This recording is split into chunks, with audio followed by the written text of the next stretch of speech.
Can you guys hear me? I can hear you, Robin. It's the same problem last time. Yeah, we can't hear them. I can't hear them either. I can I can hear hear you Axel and guys, but I Robin. can't hear them because they were Okay, muted. there we go. Can you hear us now? Yeah, you Barely. just Yes. unmuted. You can barely hear us. You're very Okay, quiet. interesting. You're Okay. very far from a microphone. Just wanted to bring something up. I've been trying my darndest. Interesting. Okay. Do you want it to maybe turn it up on this, maybe? And it winds up that everybody feels I'm the best fit for Janice Hahn. And Simon? Yes, ma'am. Do you Can want to hear me? introduce yourself? Yeah, hi. My name is Simon Peters. I'm trying to become a field deputy, or even what's the other one called? The deputy county council and real estate, because my background does that.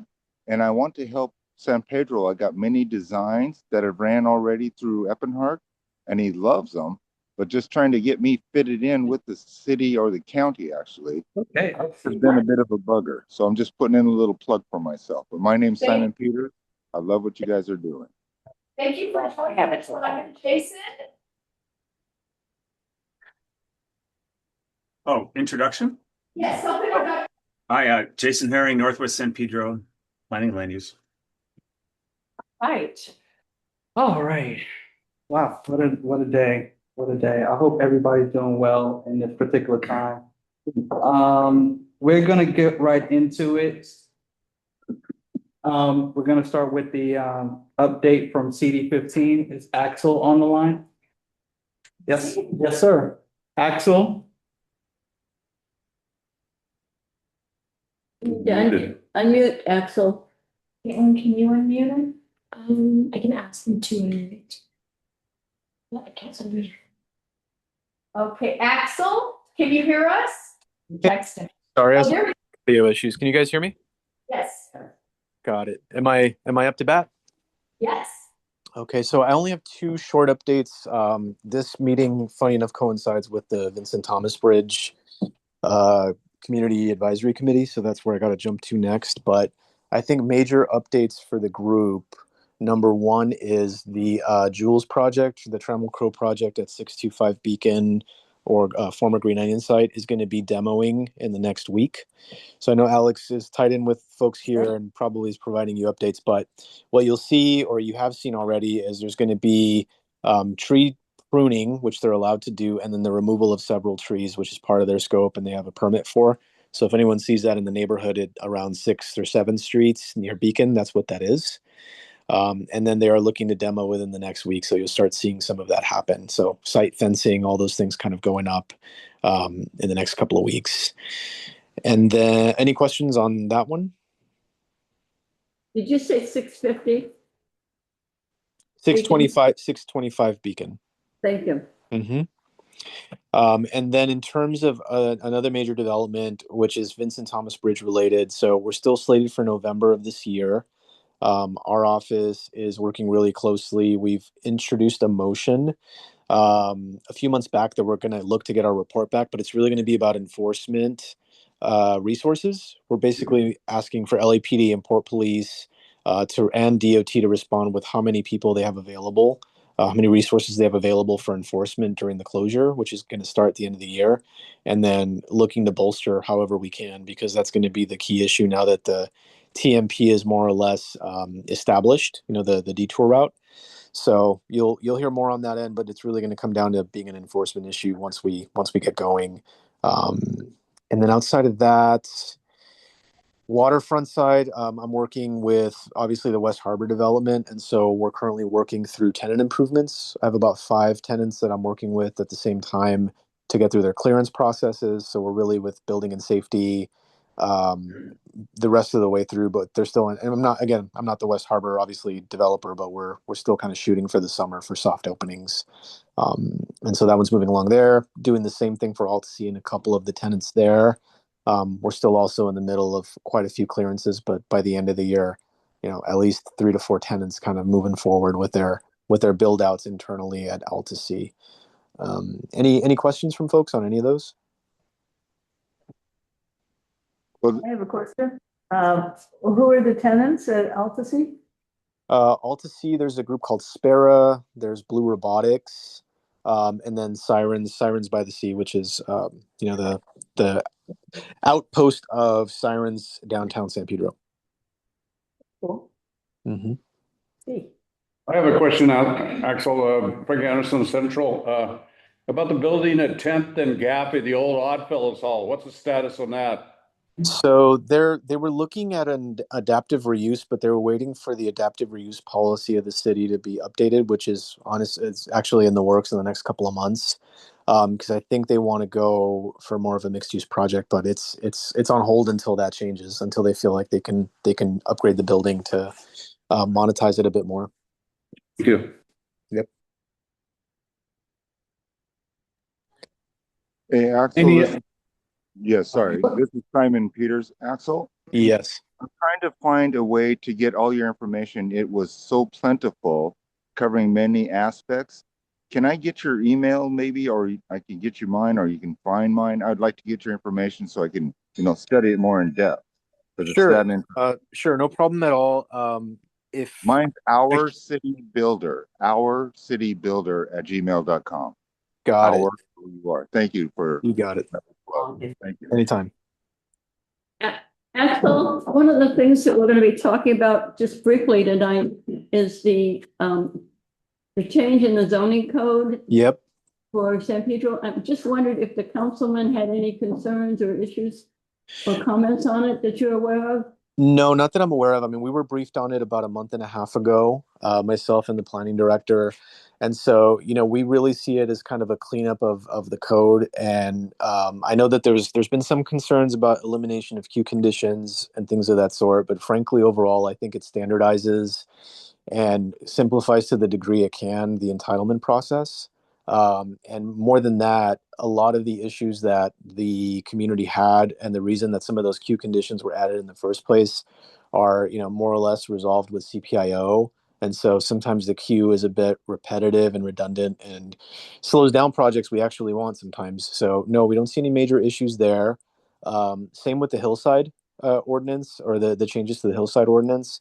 There have been quite a few projects that I've dealt with in the residential areas, mostly Northwest and the shores.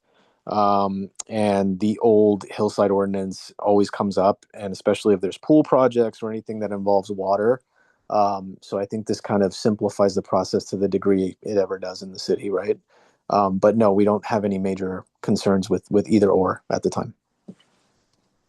And I mentioned to you that we would love to get Nelson Street rezoned.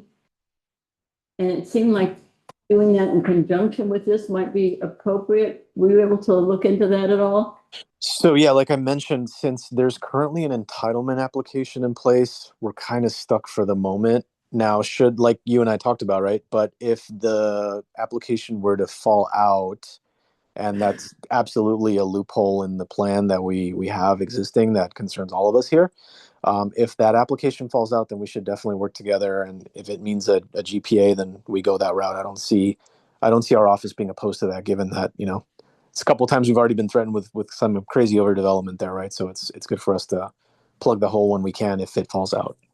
Okay, but we can't actually do it until it falls out, even though it wouldn't apply. Okay. Yeah, correct. So once someone applies for entitlements, they are locked in by the rules that are in place at the time they apply. Right. No, I know it wouldn't apply to them even if we change the rule now, but. Exactly. Which is what we're trying to start the change anyway. Yeah. Well, yeah. So we need to have that entitlement application kind of run its course. And then if they happen to get entitled or they go through and the project gets built, then we can do it post. But that's going to involve a bit of a fight, frankly, probably with the landowner. So ideally, it would be it falls out and we're able to do it on a property that has nothing currently moving forward. But I'm glad to meet with you guys and discuss it further. Thank you. Thank you. You're welcome. Any other questions for Axel? Axel, the courthouse, any information on that? Not on our end. I mean, to be honest, there's been a lot of interest since the project fell out. So we've heard a couple of things, but it's typical Pedro rumor mill stuff. Nothing's solid until it's solid. So I think the supervisor's office is probably a better place to start. You know, they're the landowner and they're the ones getting the inquiries by everyone who's interested in that parcel. But for us, nothing with an entitlement application attached to it yet. Just just some nice ideas. Thank you. Yep.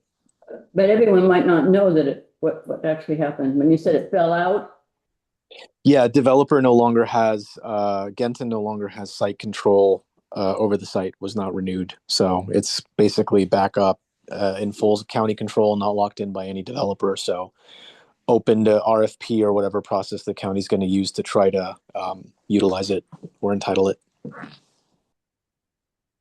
Another 5 years. All right. All questions have been asked. Thank you very much, Axel. You're very welcome. I'll be on the Caltrans meeting in case you need me. Next order of business is the Senate office update. Brian? Howdy, can you hear me? Yes. Yeah. Hi, everybody. Happy January. I will not say New Year. We're already almost done with it. Brian Martinez here on behalf of your state Senator Laura Richardson. I'll just turn on camera, actually. Yeah, just happy to give a bit of an update. First and foremost, thank you, Chairman Kane, for the invitation and the entire committee for allowing this space. Thank you, Axel, for the updates. It's been great getting updates from you at meetings, events as well. So I'm really grateful for that. But going on to the actual report, it's a new year of session. Fortunately, the senator has been given pretty esteemed committee assignments. I'll read them off right now. She is now the assistant majority leader, only third to the pro tem. Budget. She's still the chair of the budget subcommittee 5, so that includes salaries related to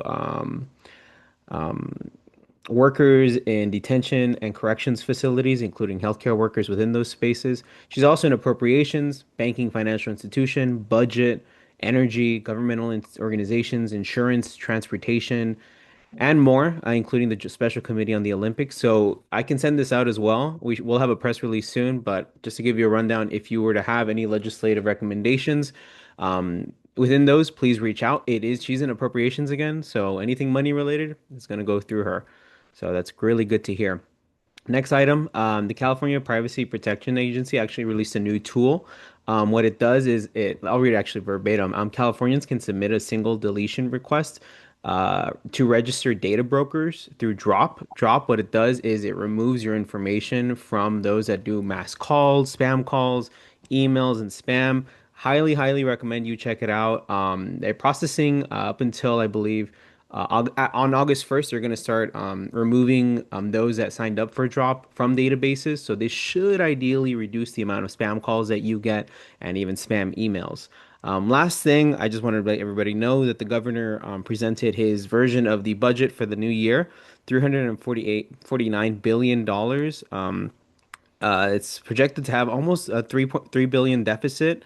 I it's again, so just I'll give you a rundown. This isn't the final budget, nor is it even close to that. This is what the governor wants. At this point, it goes to the legislators. They negotiate it out depending on the priorities of each of the legislators, and then they come to an accord closer to the end of this fiscal year. So a lot more information on that's coming up. But if you are curious to know about what the governor's priorities are, please reach out to me. Again, this does not reflect the senator's priorities. This is just the budget governors.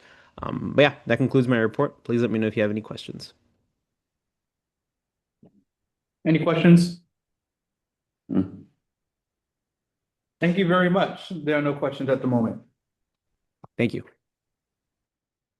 Our next order of business is the Miss Alyssa Gordon with the LA Planning Story Maps update. We can't hear you yet.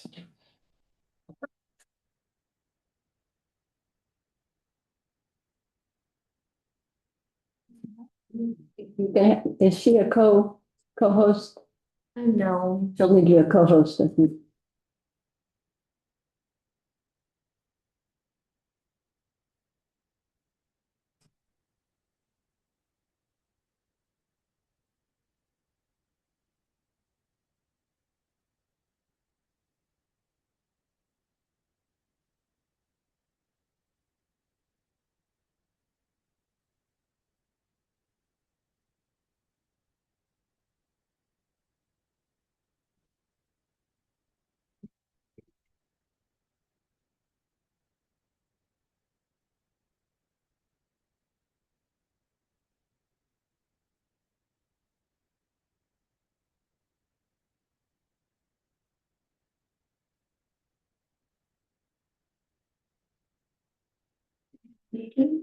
Are you speaking, Alyssa, by any chance? I think she's just trying to get her presentation up. She is, I think, trying to talk to us. We cannot hear you, just to let you know.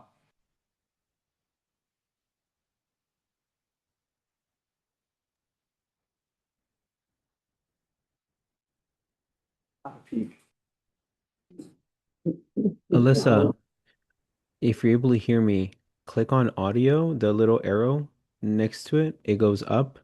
Select microphone. Click any of the other ones just to test it out. Okay, how about now? Can There. you hear me now? Yes. Great. Thank you. Sorry about that. No, thank Um, you. okay, so I'm imagine everything's good with the presentations on the screen. Okay, Yes. great. I'll get started then. Good evening, everyone. My name is Elisa Gordon. I'm a city planner with Los Angeles City Planning, and I'm joined today by Associate Planner Christine Jigalian on the San Pedro project team. We also have in attendance today is Senior City Planner Andy Rodriguez from our zoning team. Wow. Um, moving on to the next slide here. A bit stuck here. So we have a brief slideshow on the new zoning hillside zones in San Pedro, and we are also going to be sharing our project timeline. So I've been asked to keep it brief, so this is an attempt to do a 5-minute run through on our hillside zones. So just moving right into it. So the story map that we shared last fall included a section with the hillside map for San Pedro. So that is what you see on the right-hand side. So this is the hillside area as it is today, and we are carrying forward this hillside area with our project. The hillside area activates requirements for street access, fire sprinklers, and retaining walls. So further within this area, some areas have additional hillside regulations. That is what I will speak on today. So we have zoning that integrates the hillside rules in the new zoning code. And just a summary of what those are is like maximum floor area based on slopes of lots and grading limitations. But before we jump into that, I wanted to just give you a little bit of policy background in San Pedro from the San Pedro Community Plan. So in the San Pedro Community Plan, we have regulations that were established about hillside development. So there are policies to limit intensity and density in the hillside area based on natural topography, restrict density based on slopes, and continue to further implement the hillside ordinance. So in the next slide here, we have a little bit of a comparison on the left side, existing code, and on the right side, the new code. So in the existing code today, we have zones for hillsides and non-hillsides, right? The same sort of zone. So you may see like an R1 zone. But some properties that have a single family R1 zone are subject to these additional regulations because they're in the hillside area. So that is what it appears in the what we call the BHO or the baseline hillside ordinance. So in the new code, on the right side, you'll see that we are proposing to integrate those regulations into the zoning itself. So for the next slide, it's just a little bit of a breakdown of where you might see these zoning regulations. So we have a new zoning module system, form, frontage, standards, use, density, and then there's an additional option, for example, if you're a plan overlay like HPOZ, right? So for the hillsides, if you were going to look to see the hillside zones, you would find them in form, frontage, and the development standard. So the first three categories there. Form focuses on the placement of buildings relative to slope and terrain. Frontage regulates how a building appears from the street, and the development standards regulates design around the building. So moving into the next slide here, we have a little snapshot on hillside form district. So the main element that you would see in the hillside form district is that it contains the rules from the baseline hillside ordinance that regulate the property based on the slope of the lot. So in the steeper portions of the lot, less floor area is allocated versus the flatter portions of the lot. So these are existing rules being organized and tailored to maintain consistent hillside neighborhood character. Another element of the hillside zone is the height maximum for slope lots. So height is regulated through the new hillside district with consistent height limitations based on grade. So the height definition is actually pretty consistent with the San Pedro specific plan. And then height can further be limited depending on if the lot is located within the San Pedro specific plan. So that is not something that is being changed. Additionally, there's a additional overall height maximum that is further provided in the new hillside regulations. So that is an attempt to prevent the cascading of height based on downhill slope conditions that is illustrated on this graphic. Another element of the hillside regulations are grading. So grading regulations are integrated into the zone under development standards. And the grading rules are necessary to ensure development is safe and minimize disturbance of the lot. So these rules currently exist in the baseline hillside ordinance, and they're further fine-tuned with our new zones, with adjustments such as grading quantity that are scaling to your lot size and limitations for lots that are located on substandard hillside limited streets. So that was my quick run through of the hillside zones. So the draft regulations were released in the fall, and you can view the draft regulations. If you click on the map, there will be a little pop-up, and you will see, for example, this is an example of where we have the hillside regulations. The underline denotes that you can click on it, and there will be a pop-up with additional regulations. So today your hillside rules exist outside of the zoning and they supersede your zone. So through the application of this new code, we're trying to make it more clear when properties are subject to hillside zoning and to have those rules easier to find, more accessible and predictable and effective. So next up is our timeline graphic. So as a reminder, we shared our zones in the fall. We're moving forward into 2026 with the adoption phase. So we're planning for a virtual public hearing. There will be a presentation from staff prior to the public hearing, and that will go over the details of the project. That will not be the only opportunity to provide comment or engage. We will also have other additional opportunities to provide verbal and written comment as we will be followed by, the public hearing will be followed by the City Planning Commission as well. So, this is our contact information. Feel free to reach out if you want to get in touch, learn a little bit more about any of the information presented here, have a question or comment. And with that, I think that is it, and we can take some questions. We have a question. Go ahead, Robin. Yeah, you piqued my curiosity when you said there's an overall height limit, but you didn't say what it is. I'm just curious what the overall height limit is on the hillside. Sure.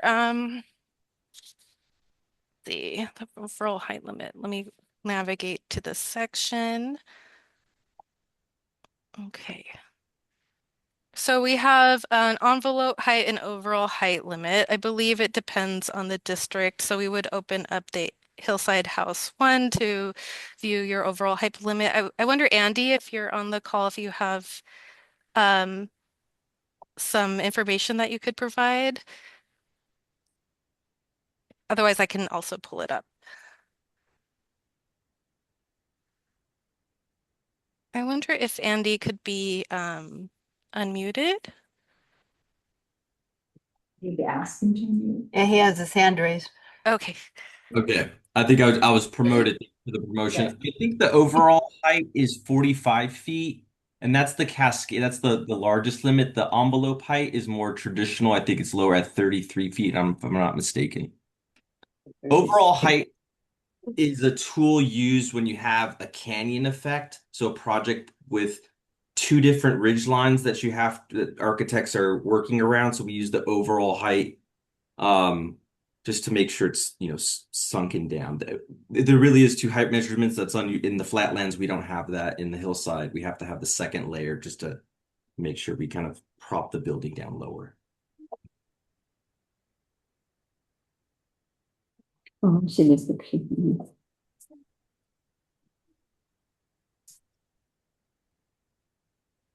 Any other questions? Diana Nave? Yeah, I have a question. It's not related to Hillside. It's related to the historic regulations for the downtown historic area.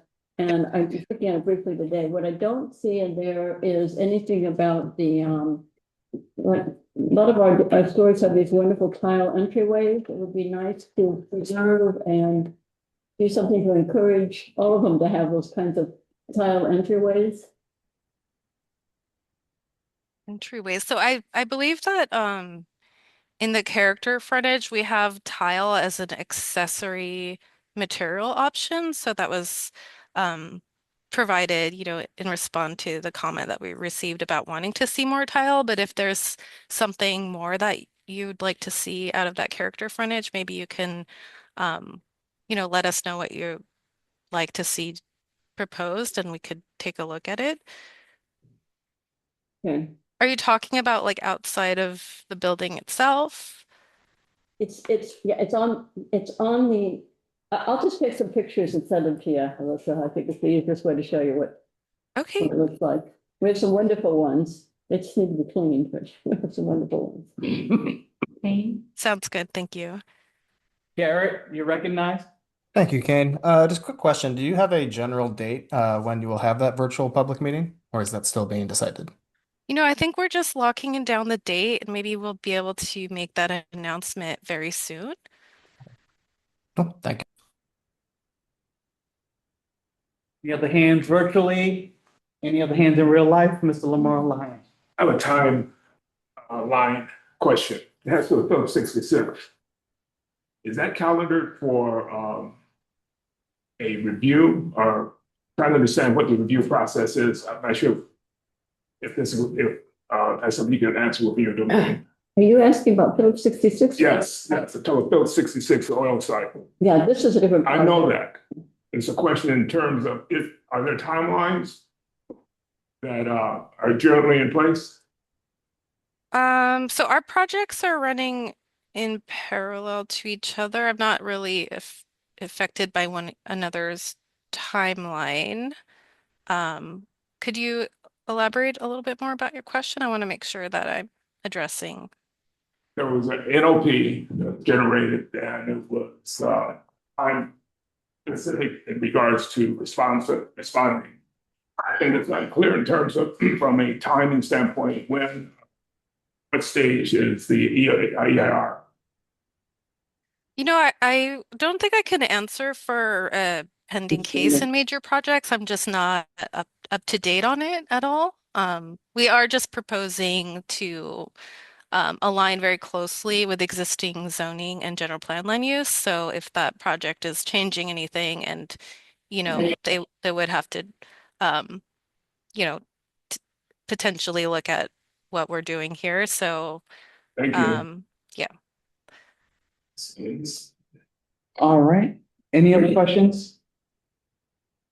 Thank you, Alyssa. Okay, thank you so much. Feel free to get in touch if any other questions cross your mind. Thank you. Thank you. All right. Our next order of business is Mr. Jonathan Williams and the Freedom of the Seas Pavilion. I think we're good. I've got Kyle Aubie with me too. He's our development director and joined us. We'll be able to answer some questions. Oh, pull up a slide deck. So this has been in development since about 2020, I think, 2015.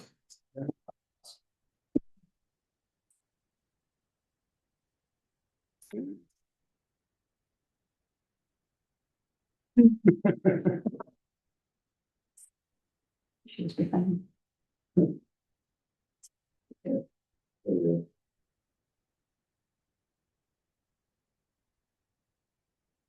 See some pictures and some, here's a video. Do you want to see the video? Yeah.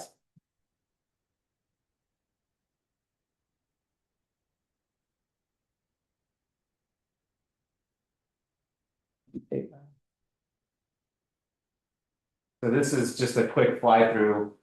the park we're planning next to the ship, and then over, and you can see the building down on the side, down by our bow. With a event venue down below, about a 550 person seated event venue, some large open glass doors that actually provide cover to extend out to the outside for the venue. Wow. With some displays on the pier. And just overall, so this, by the way, is a prefabricated building that we had custom.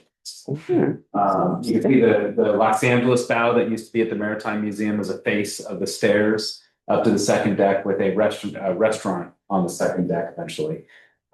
We also have an education veteran center on the backside. And so we'll go into pictures of it. So what really drove this is we donate about $500,000 plus to local organizations every year in support of their fundraising initiatives or different initiatives in that venue space. And we found that really the area is running out of event venue space. I'm not sure how many people have heard about that, but many of our nonprofits have started to move their nonprofit galas out of the area and move them over to places like Redondo Beach and other areas because the space doesn't exist. And so we looked at what we had at the waterfront and talked to Assembly Member Mike Gibson, at the time Senator Bradford as well, about doing something down on the waterfront that would provide waterfront views next to the ship. So this is not a museum. We're building a museum on a ship as well concurrently.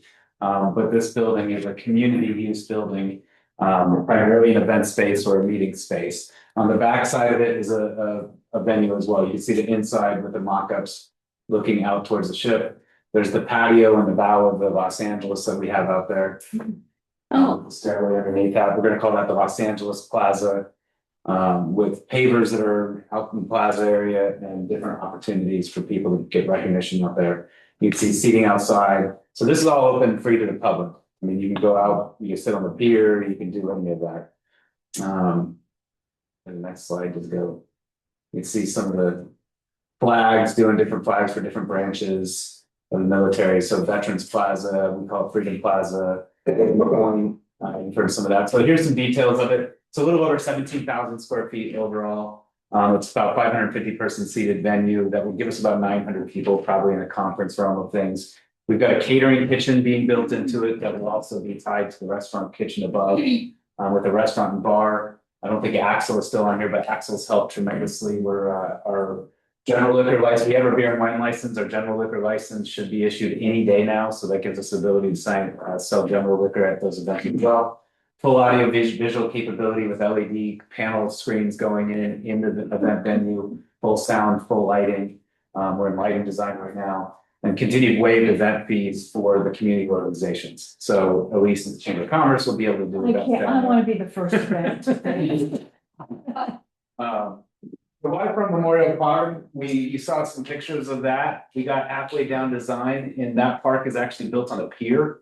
And being built on a pier, it comes into drainage issues and so on and so forth. So we're revamping that to be able to know what we can do on a pier to not have to completely rebuild an entire pier, which that would be millions and millions and millions of dollars. So we're revamping it, but we're not taking all the stuff away from it. We may actually do some LED lighting and that kind of thing. That would be kind of a lighting show type of thing on Friday and Saturday nights for people to go down and enjoy it. 6 different parklets. There's a San Pedro Memorial Parklet. You may have heard of that. That will finally make its way up. Los Angeles, California, Iowa, and USS Iowa. Service Flag Plaza. We've got luggage storage right now. Luggage storage is already open. It opened in October. And it's used quite a bit for cruise passengers right now. So we were able to put the luggage storage in, so cruise passengers can now park their luggage and be able to come up to the downtown and enjoy it. We'll have lighting and some decorative fencing down the pier. About 6.7 million from the state so far. We've got some private donations, and then the Port of Los Angeles is also contributing 4 million to it. We expect this project to probably be up in the $15 to $16 million range by the time we're done. And then we obviously ask for contributions from everybody building it as well. One of the blessings that we have that a lot of people don't have is in a prior life, before I followed my passion and worked for a battleship, which is the craziest thing I ever did. I'm a general contractor and I have my general contractor's license as well. So the organization, I put the organization as the general contractor on, and we're doing all our contracting, all our project management things. So thankfully, we have even retired volunteers that found a reason to come down. Purpose and connection is what I call it, and they are being our project managers and help manage the project. We have a whole team of them, and we have quite a few contractors, subcontractors coming in that just want to be part of it, and are giving us cost deals or less than cost deals. So when somebody asked me the budget, it flexes by the day. When it came to the building quote, we had some building quotes as high as 4.5 million. We had a quote for 2.1 million because the guy's grandfather served in the Navy and he really just wanted to do something to get back. Oh, wow. Nice. So we see that kind of range go back and forth with less than that. So that's really what we're doing. That's the basics of it. Tomorrow, where we stand in it is our original CEQA, our original EIR did not include pilings, as weird as that sounds. We needed pilings, so we had to do a EIR amendment, which was a minor amendment that got approved at the beginning of January by the Port of Los Angeles, and tomorrow morning will be the coastal development permit report at the Port of Los Angeles Commission. We already have our building permits already in. Our demolition permit's just waiting for that, release the coastal development permit tomorrow, and we're hopefully breaking ground in the next month. We look at about 90 days to get the building up. I'm thinking about June, July to be able to get demolition piles in and slab in, and then we're about 90 So you're days. adding additional piles. Yeah, we have to add, no, we've never contemplated piles at all, Okay. which is really odd. I don't know Yeah. why we've never contemplated piles at all. We can't build on liquefaction without piles. So we had to go back and amend the piles. But we did, luckily, thankfully, anybody that's followed the piles on the waterfront side, not that I want to get into a long story, but West Harbor did a lot of test piles and an auger cast pile. The city has changed the rules on driven piles as of August of last year. Or August the year before. So driven piles, we actually can do driven piles between 7 a.m. and 5 p.m. So if we hear that noise, we'll know it's a. we are doing some things to keep the noise down, smaller hammers and shields around the hammers. But thankfully it's a small enough building, so it won't be forever. So I have a question about the environmental impacts because there's a lot of wildlife in the area. Any considerations? Like, is there a place for sea lions and seals to haul out? I mean, So we're not building on the water, we're actually building on land. There's about 68 feet of pier between the building and the edge of the water. We see sea lions in the water, they'll be unaffected by it because we're building on the land. I think in the EIR, it took that into consideration and looked at it. We do have to do some monitoring over by the Ralph J. Scott for noise. So we have to keep the noise down and the vibration down, which is a smaller hammer size, and I think it's called a shield or something. That takes into account. I can tell you, get on the waterfront side, we have a lot of raccoons. yeah, I bet. But that is about all we see down there is raccoons at this point. We have to deal with the bird survey come February 15th. We deal with that bird service too. Is that a one-time or is that an annual or? Or no, if we break ground in that February 19th, we have to do a bird survey to check on it. Just When you break ground. make sure they're mating, if they're mating. Well, there's some nesting birds I see down there. Sorry about that. I think that's February 19th or 15th, there's nothing. Hopefully that answers your question. Yeah, more or less. I just have a quick question on the luggage lockers. Yeah. Is it simply for, those big luggages, when you're coming off a cruise, or how does that? We actually installed it pretty much for the cruise passengers. Okay. Would it be maybe consideration for like luggage lockers? No, but like individual, like let's say like I bring a back, like someone's coming down and they have a hotel in Downton LA and they had like a backpack. They want to store for like an hour while they're going around, Come on down. And there's like a time. That's open. Okay. It's open for everybody that wants to storage a lot. Oh, we do clean it out at the end of, well, our rule is we clean it out at the end of the night. That is, So it doesn't become a drug drop. Yeah, because someone like Which somebody tried to do. Really? No, I just think that would be very beneficial with all the stuff. So I just want to like It's open to everybody. You're welcome.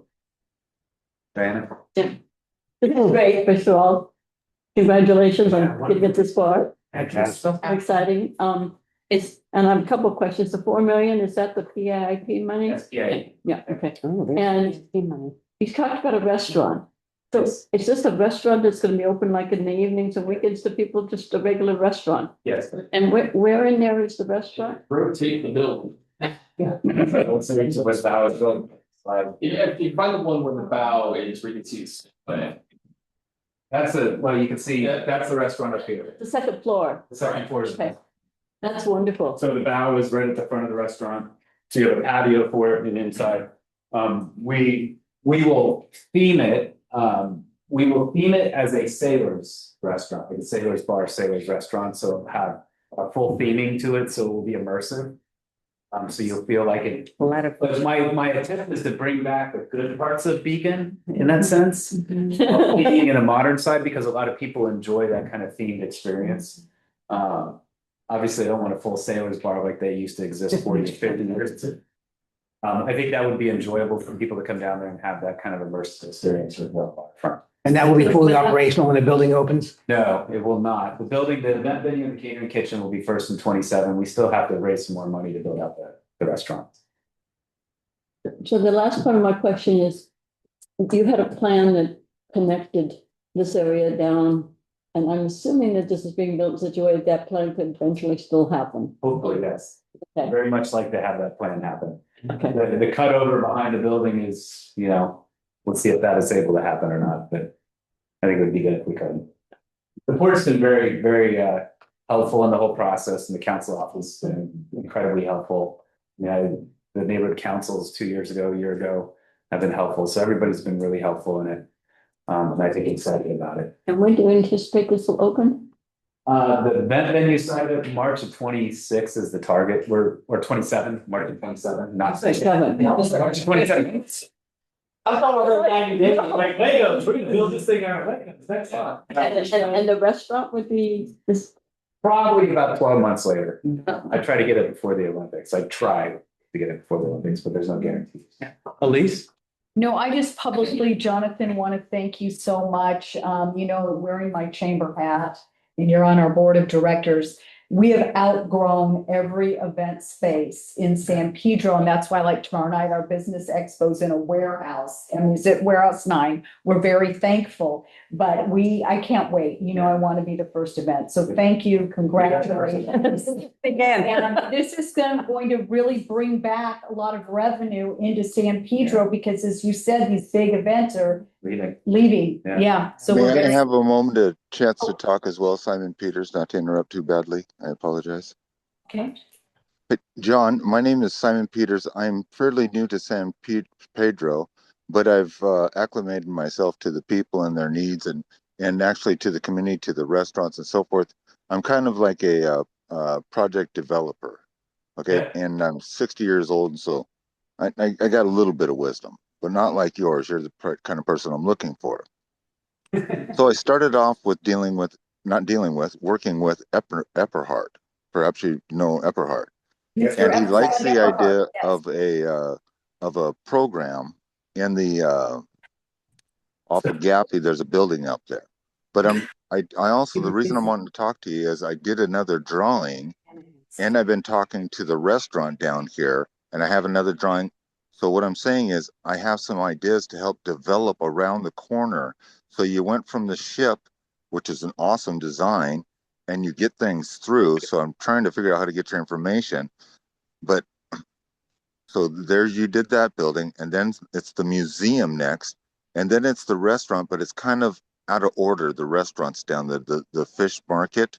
So right next to that, I was going to design, I have a CAD, and not as nice as yours, but it's still a really good CAD. And I was going to design something that they're, all talking about, and submit that to the board of what do you guys think?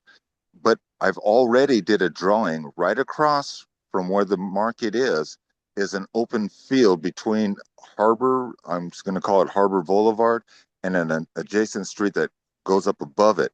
I drew a design and I gave it to Epperhart, just the elevation shot. But it's actually an actual pretty close to square footage design. that helps push the design around, and I wanted to get it to you to get your opinion at least until I get acclimated into the city or to the county and get me a career. Were you able to? So, I'm sure you'll give out your information. Yeah. And then we follow up, or. I don't have it on the slide deck, but my email is J Williams. So Jonathan Williams, J Williams at labattleship.com. Oh, okay, I'm just gonna write that down. Sorry. Okay, thank you very much. Thank you, guys. Thank you. Congratulations. I look forward to having everybody down in the meetings. I just have a question. And it was Jay Williams. Yeah, J Williams at labattleship.com. LAbattleship.com. The entrance right there, the harbor, the waterfront connects right there. And then there's that big gate. What would be the hours of operation of the pavilion, right? Because I know like Midnight. midnight. Yeah, we'll knock off, depending on the sound, we usually knock up about 10. But our hours on our liquor license cuts off at midnight. No, just the pavilion is just as a Yeah, that would be, we'd be able to use it till midnight. Okay. But we could start using it at 6 a.m. in the morning. Okay. So just breakfast or a conference or something that could be done. And that was, the building's designed, by the way, you see those big glass, all that glass on the water side? Those are special designed doors that roll out and provide a roof. Ooh. And so that's how we can expand outside into that area, with heaters out there. So, Like a garage? yeah, this whole facade right here. Yeah, So that whole side flips up, goes all the way up, and that garage expands out on. Yeah, the garage door side. Right there, so we can expand out into here. Yeah. Reception outside. Do a reception. Yeah. In addition to the 550 seating, or was it That I think is part of it. It's 550 or 600 with part of it. I was 550 inside. Yeah, maybe 550 inside. I'd have And to- then out of the outdoor reception. space additional with that? Yeah, Ask them, yeah. so, Nice. yes. Beautiful. Okay. All right, thank you so much. Yeah. Look forward to having everybody down. We'll do another movie night like we did this summer. We'll do it in the building. That's right. I mean, groundbreaking, all the things. All the Yeah. groundbreaking, all of that. Yeah. So excited. Can't wait for Fleet Week too. Oh, yeah, that's coming Oh, up. yeah, It's, yeah. what is it, the May, 10th year since we started it? yeah. And I'm thinking, is there anything big going on? We've got ships, we got a few ships coming in. We got some things in store. Yeah, it's gonna be fun. We got a couple things really in store this year. So. Excellent. Thank you. Thanks. Thank you. Thank you. All right. Robin, Hello. how are you? Pretty good, thanks. So, on the Olympic streamlining ordinance, the exact name is the 2028 Olympic and Paralympic Planning and Zoning Exemption Ordinance. But its nickname is the Olympic Streamlining Ordinance. And I just wanted to put this on our radar.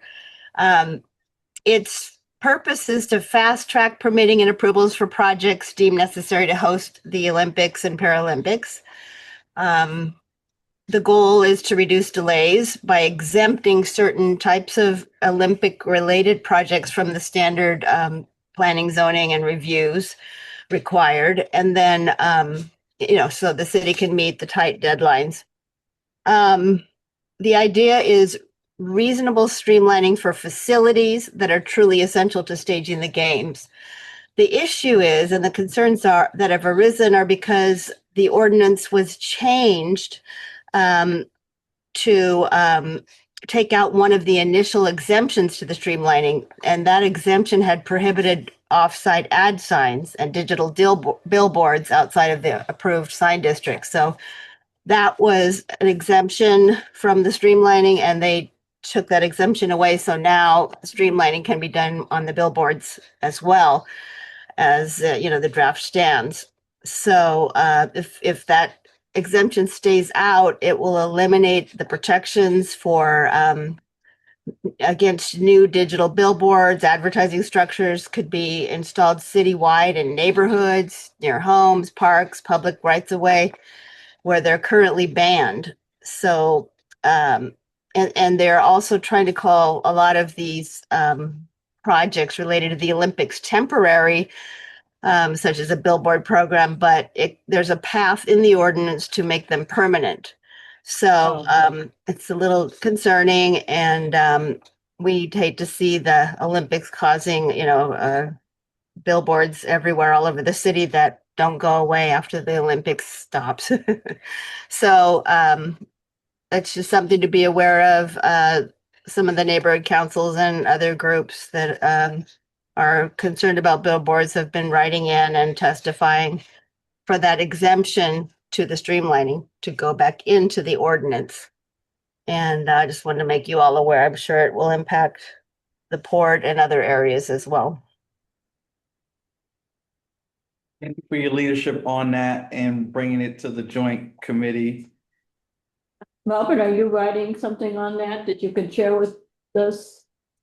There's a City Watch article on it that Barbara Broidy wrote. It's excellent. I can send you the link to that. And then there's a couple letters that went into the file. There was a hearing.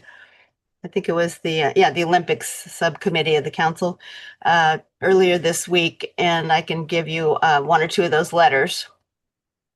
Thank you. Sure, I'll email those tonight. Anybody have any questions for Robert? All right. Thanks. Does anybody want to take action? Any action before? Okay. All right. And we have to, but we don't have any action really. We have to. Perfect. We can do it at our next meeting if we have put something together. All right, well, thank you, Robin, again, and we're gonna circle back into a story map group discussion amongst ourselves. Last meeting, we had some assignments. We have an update today from Melissa. And we are gonna open up the conversation for any discussion in respective areas. I had commercial. I believe Lori had Hillside. If I can get my notes. And he said small business. At least had small business. And again, I know this is a very busy time. Linda had the Historic. So this is an open forum to talk about the story mapping. We go from there.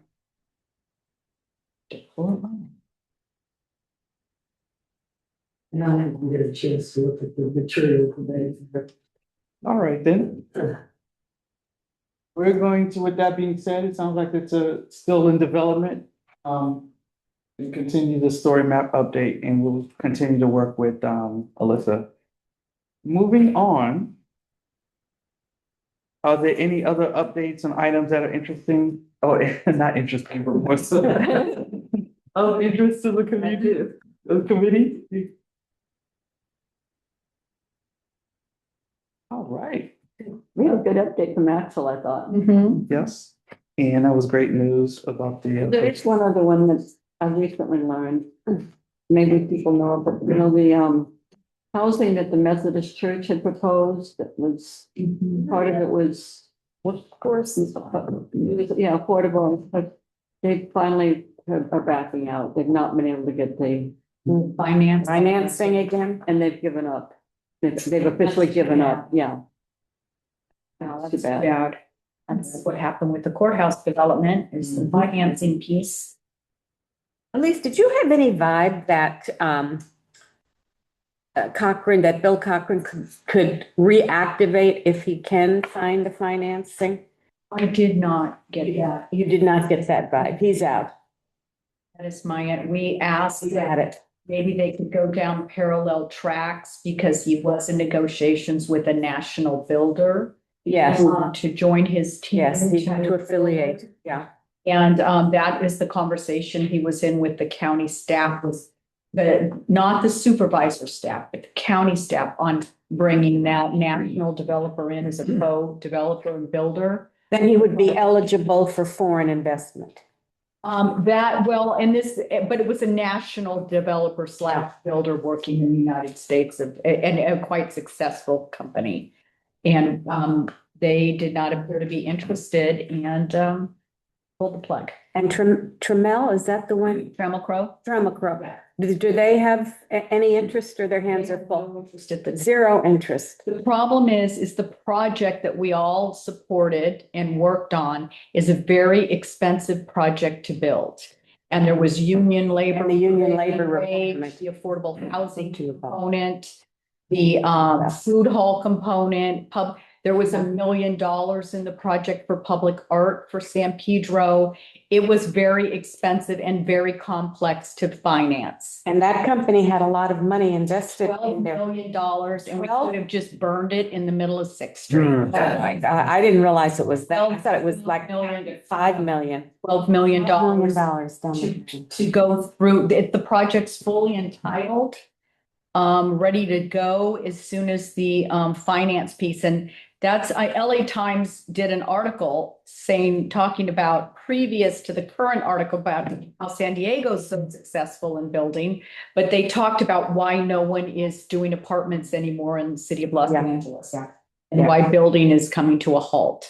Yes. So we tried to explain that to the supervisor's office and nope. So we was just rigid on that cutoff date of December 31st. That was it. That was it. It took a lot last year to get it agreed to the way. And Bill had a lot of support letters going in, the trades, their pension funds were one of the investors in the project, the chamber, the PBID, individual letters of support, and I wonder what that loss is going to do to the company. I don't know. Yeah. Oh, boy. All right. So, but she's willing to start over with a new that even, what was the estimate? Even a parking lot would take like 5 years to get it complete? And I don't know under the current financing, I don't know. I mean, maybe, so Bill said he is a regional developer and that was one of the issues. And that's why he was partnering with the national builder. And so that to give the project more strength and move it forward faster. I mean, he did go through COVID. He did have that hurdle to get through. There were a lot of, and I'm just going to say this, and I've worked with Bill for, I don't even know how many years now. One of the nicest, most sincere developers I've ever worked with in my 40-year career, truly committed to the community and delivering what the community wanted to see on that site. And so we'll see, because we're starting over now. Ground zero.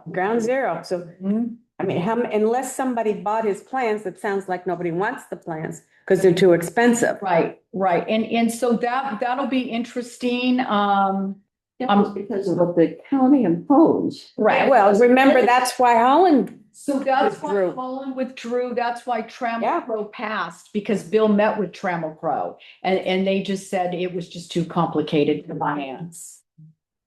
So the other project we should all have an eye on, and I'm told there's nothing we can do, but I'm going to call the builder. So the boutique hotel, many community members worked on for many years at the corner of 6th and Pacific, that was supposed to reflect the historic nature of the Warner Grand. They could not, financing is an issue. So they've withdrawn the hotel plans and it is going to be a ED1 project, very low income. Oh, no. Yes, very disappointed. The council office is very aware of our disappointment.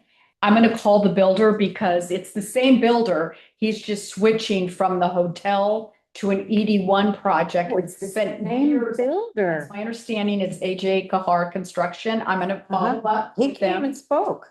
Yes, they did. We worked with the attorney Spencer and there was the appeal, we spoke at planning commission. And so it's very deeply disappointing, especially because we have a shortage of hotel rooms in San Pedro. And so for the events and activities, especially for the Olympics, the hotels are already gone. The rooms are sold out for the Olympics. So already, they turned LA 2028 scrambling. And so it's I'm going to call them and ask them if there's any hope for us that we on the hotel front, but it doesn't sound like it. Should we be sending letters to someone? Well, that's what I'm going to. So I talked to Jeannie Min about it, Tim's chief of staff at the State of the Port, and they're investigating. I think Tim may have called Spencer, the attorney handling the project. I don't know that there's anything we can do. So, but we're gonna see. We're gonna put some calls in. Speaking of hotels, You may or may not know the status of the one that's proposed by the port in the marina. The Bellwether Financial, so they, are still in negotiations with the port. We're gonna try to, they're chamber members, but they've gone quiet, and so I don't know how negotiations are going. Mike seems to think they're moving forward. They needed to get through their Dana Point Marina project. And so, that is one we're hoping that will. If there's any hope for that to be done by prior to the Olympics, it doesn't sound like it now. With 2 years to get ready. 2 years. Wow. So it's all sold out for the Olympics. Well, in San Pedro, they're gone. Yeah. And so the Croatian Olympic Marketing Committee, who is here we're working on Croatia House with them. They're looking at Torrance and Long Beach for hotels. It's heartbreaking. Is that the vacant lot on 6th and Pacific next to the theater? Okay. Yeah. Right across the street from my office. Yeah. Mr. Hope, that was really cute boutique hotel. Really cute. And we all worked with them on their branding. Rooftop. Yeah. It's very nice. Right next to the Warner Branch. Right. So I don't know. We're gonna try, and Jeannie was not sounding hopeful when I saw her, but. What about your update to the move to the Croatian Cultural Center? So we have met with General Services and the city, and they're putting the property for sale. Which I think was our recommendation to the city after our board analyzed the project, and Bill Cockrum sits on our board of directors. And so he helped us analyze it, and the city General Services has so much red tape wrapped around their leasing process, and who I could and couldn't lease to, and who I couldn't make a profit off the leases. You don't even want to know. It was 2 years of conversation. So long story short, it's going to go up for sale. There's 2 community nonprofits interested in purchase. We're one of them.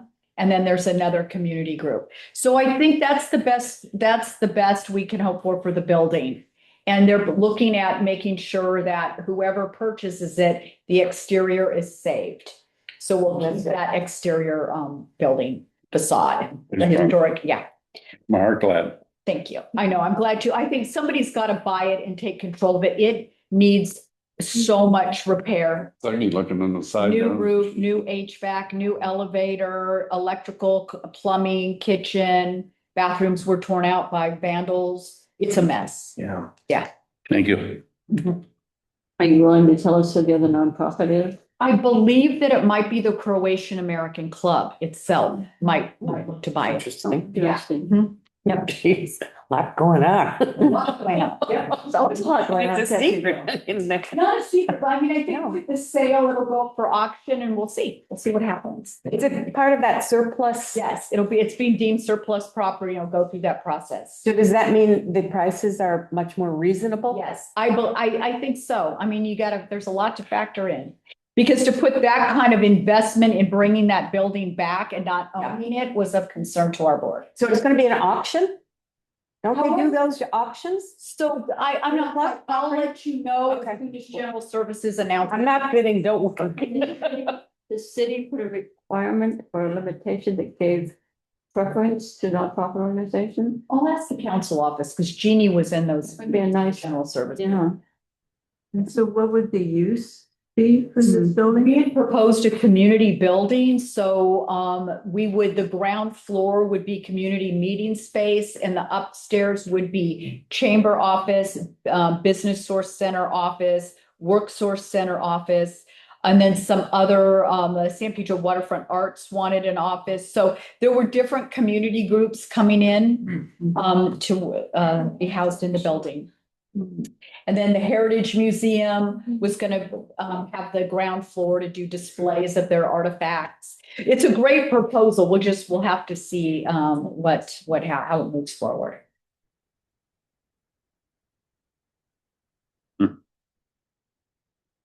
All right. That's one. We're gonna move on to if anybody has any other items of interest. I do. Tomorrow night is the Business Expo. We have over 66 vendors. It's going to be spectacular. Thank you to everybody in the room who was tabling has a table. So that's exciting. But the one announcement that I really want to bring to everybody's attention is The Chamber hosts Women's History Month every year. It's a fabulous event. We honor women that are making outstanding contributions to the community. March 26th is the event, but nominations are open. You can go on our website and click through for the nomination form. And there's also a listing of all the women that have been honored, I think, past about 2014 on. And it's an incredible event, and I strongly recommend community nominations for women. Really a nice event. Excellent. And they will sell. Yep. Any public comment at this point? Yes. I have a public comment. I have some things that. Oh, she's got something, but giving it away. I'm giving it away. So after the meeting, if you're interested, one is the San Pedro Urban Greening Implementation Yes. Plan. And if anybody else wants it, we will make a copy, but people have been looking for this. It's also online on our website. Is it? Okay, but I like paper. I do too. This is the Coastal Trail Access Plan Analysis. Hey, we will just get it like the chamber if anybody wants it. Is this the one Frank O'Brien worked on? Yes, this I've been listening to. Michael Bryan, and then from the town. The trail. And this is the connect Oh, wow. I'm plan. gonna take that one. Oh, you take that one. I have that one. Have that one. Yeah. And I'll share this with And this- Laura The and. city charter. Okay, I have my own copy of the. Yeah, that's a great book. to have. Okay. Because there are not many of those left. Light reading, huh? Yeah. Seriously, if anybody ever wants to visit these documents, we will have them. For sure. Well, I found it helpful when we were working on the waterfront connectivity Yes. plan. That's when I got a hold of them and used them. Well, and we did ask SWA to review this Yes. plan when they did that. I give them the copy of No. this. It's Frank O'Brien. Does anybody know? Oh. Is there any possibility of like scanning these things so they're available? Great idea. Yes. It's a lot of work. It's a lot In of the work. witness protection program somewhere. He was saying if anyone wants a copy, she'll share it. So Yeah, I will share. An intern. That's right. Yeah, well, if we ever have an intern back, that's a great project. You're right. Ugh. Thank you. Thank you for the donations. All right, if there's no other public comments, Cleaning after office. okay. Any announcements or anything like that? Oh, the also, next meeting, we will have the successful bidder on the Outer Harbor cruise terminal. He's in Central. Oh, SSA versus Yeah. Eric's investors. Yeah, they're coming Excellent. February, maybe. It's a people know. Oh, what a nuisance. okay, that being said, we are going to, there's no other comments, public comments. Yeah. Oh, also Thomas was not able, he was excused today. When's he back? Fine. Okay. Okay, I have some questions. He was supposed to be in the meeting, but he got something in his eye and he's actually on a plane right now. Oh, okay. I'll- So our next meeting will be on Wednesday, February 25th at 6 o'clock, here at the chamber. Thank you, Elise, for. And thank you, Caitlin, for tech support. Thank you. I could not do it without you, I'm telling you. Okay. The time is 7:14. Very nice, very efficient. Like, hey, thank you. Thank you. Since we have our big event tomorrow, you know what? I tried to call Frank